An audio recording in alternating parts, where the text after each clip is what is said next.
Civil services with Nilesh channel आपका स्वागत करता है। ये वीडियो चैप्टर 14 के ऊपर है जिसका नाम है एजुकेशन।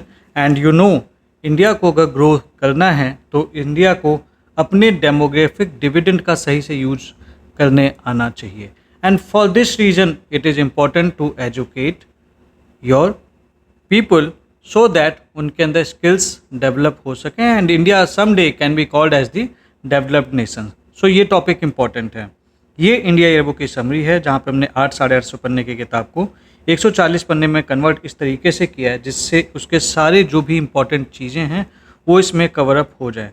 अगर आप इसका PDF चाहते हैं तो आपको इसका PDF यहाँ पे मिल सकता है www.nilesh.air442। उसके अलावा यहाँ पे आपको कई सारी डिफरेंट चीज़ें भी जो प्रीलिम्स में हेल्प करेगी, लाइक PT 365 के शॉर्ट नोट्स, उसके अलावा टेस्ट सीरीज़ विजन की उसके शॉर्ट नोट्स, फोरम के शॉर्ट नोट्स, अलॉन्ग विथ अलग अलग सब्जेक्ट्स के शॉर्ट नोट्स। अगर आपके पास इस वक्त टाइम नहीं है कि आप एग्ज़ाम के लिए बहुत डिटेल में जाके पढ़ सकें, you can rely on those short notes, get them and read them. अब आते हैं तो आज का जो टॉपिक है that is related to the education. जल्दी से एजुकेशन वाले टॉपिक पे पहुँचते हैं। Chapter 14 education. पहला जो टॉपिक है this is related to the right to education.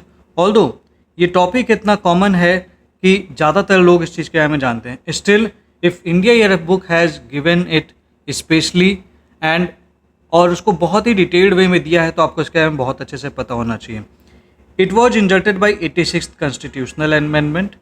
Article 21 was brought in जिसके तहत there was included the provision for free and compulsory education for children 6 to 14 years as fundamental right। तो right to education बच्चों के लिए fundamental right बना दिया गया। Then RTE enacted in 2009 came into effect in 2010। तो पहले ये amendment आया, इस amendment के basis पे ही फिर इसे लाया गया। Then we have this some of the silent features of RTE Act। Free and compulsory education for all children between 6 to 14। तो 6 से 14 से बच्चों को फ्री एजुकेशन मिलेगी, ये आपको पता होना चाहिए। Attendance, admission and completion of elementary education, ये चीज़ एलिमेंट्री एजुकेशन के लिए है and it is a legal entitlement. तो आप लीगली आपको कोई मना नहीं कर सकता एजुकेशन से। 25% reservation in private unaided schools for weaker and disadvantage group at the entry level. तो जो भी आपके प्राइवेट स्कूल्स वगैरह हैं वहाँ पे आपको 25% रिजर्वेशन वीकर सेक्शन और डिसएडवांटेज ग्रुप के लिए रखना पड़ेगा। Then it laid down the norms and standard for elementary schools etcetera. ये सारी चीज़ें कुछ नॉर्म्स इसने बनाए थे। It defines the roles of central, state, local bodies, parents. There was some cost sharing between centre and the states. ये सारी चीज़ें, ये जनरल चीज़ें जो आपको पता होना चाहिए, ठीक है। देन वी हैव दिस निष्ठा स्कीम। निष्ठा स्कीम का बेसिक जो पर्पज़ है वो ये है कि आपको जो स्कूल के हेड्स हैं और जो टीचर्स हैं who are at elementary, secondary and foundational literacy and numeracy levels, इनकी काबिलियत बढ़ानी है, क्योंकि टीचर काबिल होगा तभी तो बच्चा काबिल होगा। इस कॉन्सेप्ट पे ये चलता है। So it is considered one of the largest teacher training programmes globally. तो ये पढ़ लें अगर आप, तो continuous professional development of teachers. Target simple सा है, टीचर इंप्रूव करेंगे तो बच्चों की इंप्रूवमेंट होगी, तो improve teaching quality and educational outcomes. तो इतना ही बेसिकली इसके लिए इंपॉर्टेंट है, ठीक है। Then related platform is Diksha platform. Then we have the PM Shri schools, PM schools for rising India. This is the centrally sponsored scheme and it has to transform over 14,500 existing school into NEP education policy, ठीक है। इसको NEP I mean to say NEP aligned model schools. Now NEP aligned model schools क्या हैं? ये वो institutions हैं which embodies the principles and vision of national education policy. तो transform करें तो जाहिर सी बात है इंप्रूव कर रहे हैं, तो इतना बेसिक आपको पता होना चाहिए। Then you have the PM Poshan. Earlier इसका क्या नाम था? Mid day meal scheme. नाम से ही क्लियर है कि मिड डे में आपको मील देंगे। क्यों देंगे?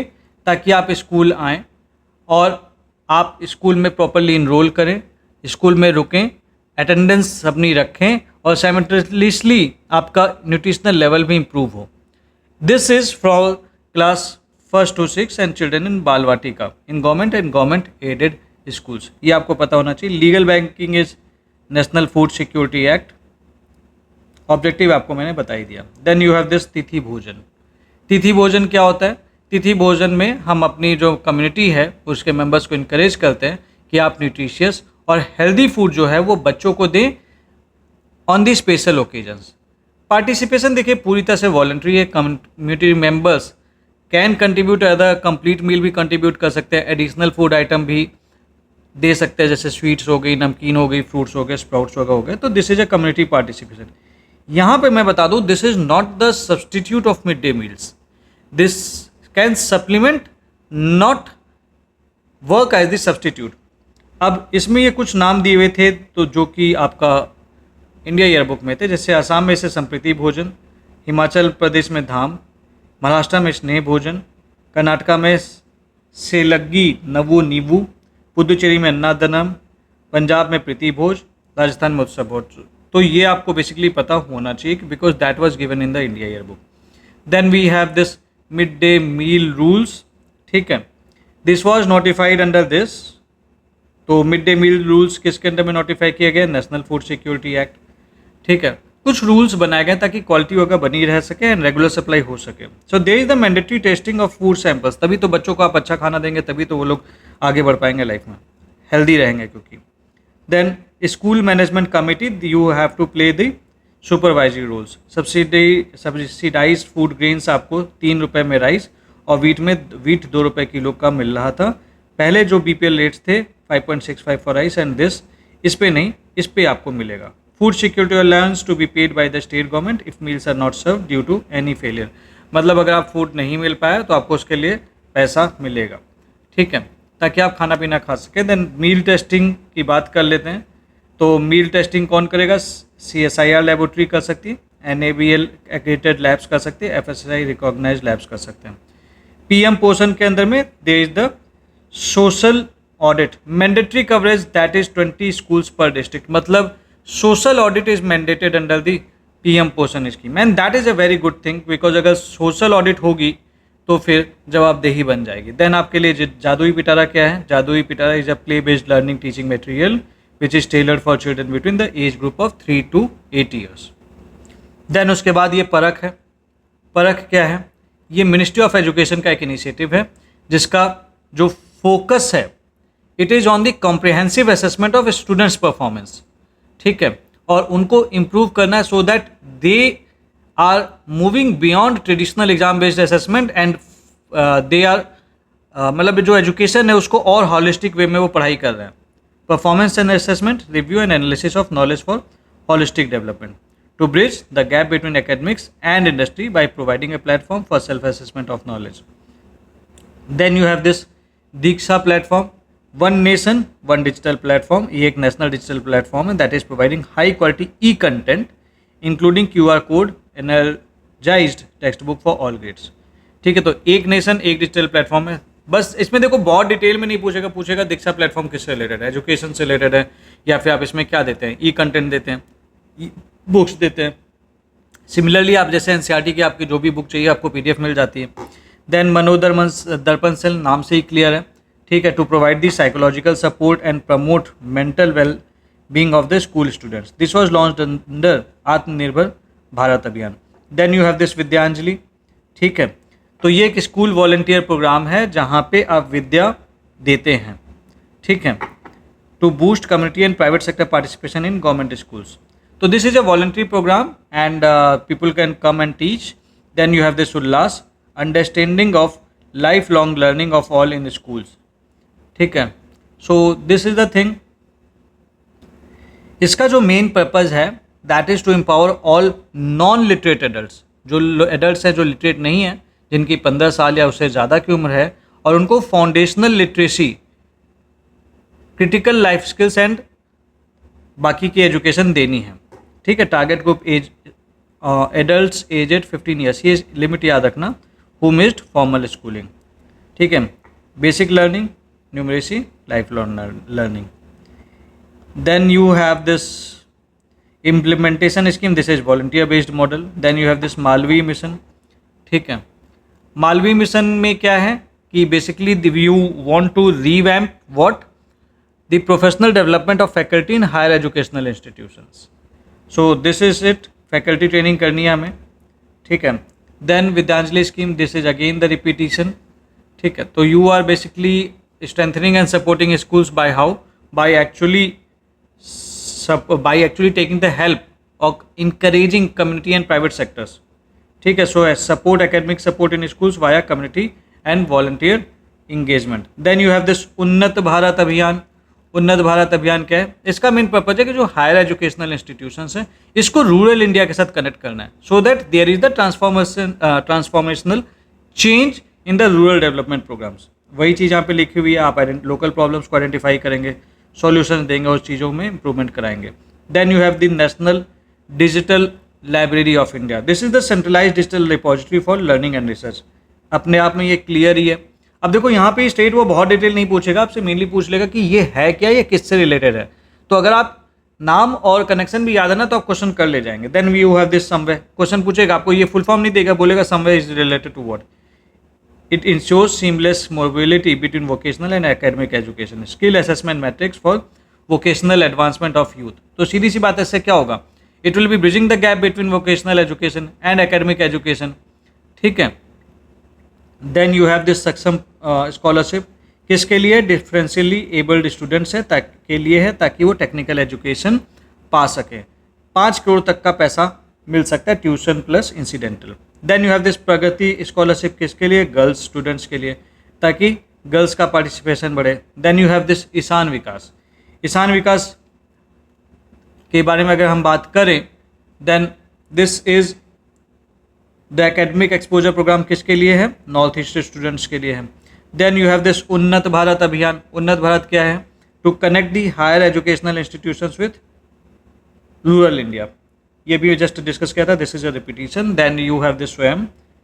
नाम से क्लियर है. Study webs of active learning for youth aspiring minds. ठीक है. तो पर्पज क्या है? Free of cost e learning platform है and it will be promoting access equity and quality in education. तो ताकि आप क्या कहते हैं, ई लर्निंग प्लेटफॉर्म होगा तो आप एजुकेशन ले सकेंगे proper. Then you have this PMUSP. What is this? Pradhanmantri Uchchatar Shiksha Abhiyan. नाम से क्लियर है. Central sector scheme for financial assistance to meritorious students. Then CSSS. What is this? Central sector scheme of scholarships for college and university students. तो आप इनको promote करेंगे. SSSS JKL, that is special scholarship scheme for Jammu Kashmir and Ladakh. तो this scheme is related to what? these 3 places.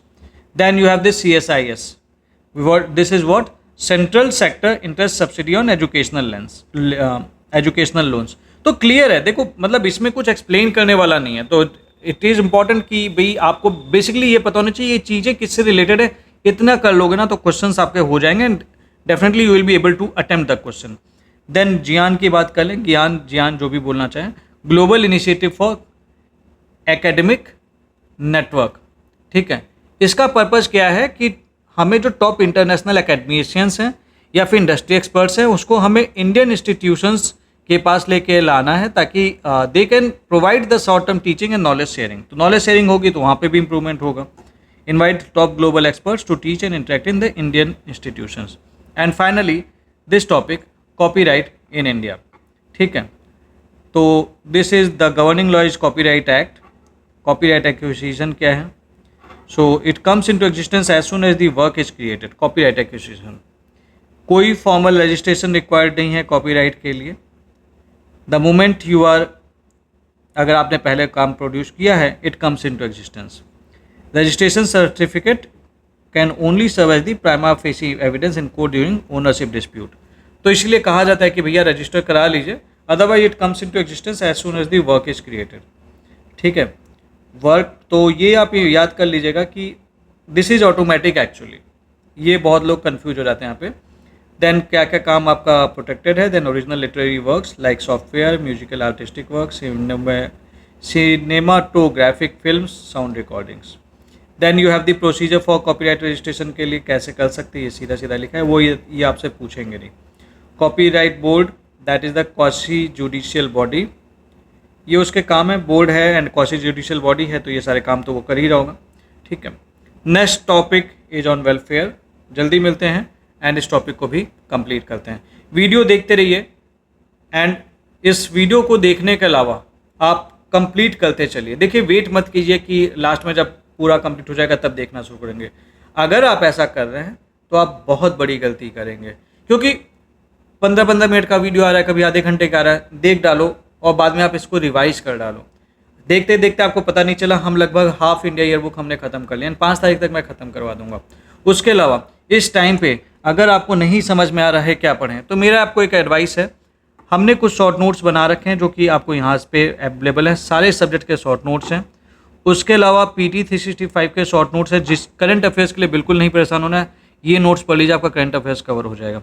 उसके अलावा हमने forum IAS के test और विजन IAS के टेस्ट ऑलरेडी लॉन्च कर चुके हैं, तो टेस्ट के थ्रू आप रिवाइज कर लेंगे। और इसके अलावा बहुत जल्दी वाजीराम का भी टेस्ट आने वाला है, ठीक है। तो वाजीराम का भी टेस्ट नंबर 11 तक हमने बना दिया है, so we will be sharing it. तो आपका उससे मई से लेके ना आपका फेब तक ये करंट अफेयर्स कवर हो जाएगा थ्रू द क्वेश्चंस। हर एक मंथ से 100 क्वेश्चंस, तो वो टेस्ट करंट अफेयर्स वाजीराम का फेमस है। So that's it. और अगर आपने इतना भी कर लिया ना, there will be maximum chances कि आप मेंस लिखेंगे। सो डोंट वेट कि भाई चीज़ें लाइक आपके देखो, सीधी सी बात है, मैं एक चीज़ जानता हूँ कि अगर आपको लाइफ में सक्सेसफुल होना है, so you don't have to wait कि चीज़ें सही हो जाएंगी। आपको अपने से स्टेप लेना पड़ेगा चीज़ों को सही करने के लिए। इतिहास वही रचता है जो इंतजार नहीं करता है, इतिहास वो रचता है जो एक्शन लेता है। सोचिए मत, कर डालिए। सो दैट्स इट फॉर टुडे। मिलते हैं आपसे अगले वीडियो में, which is chapter 15। Thank you very much.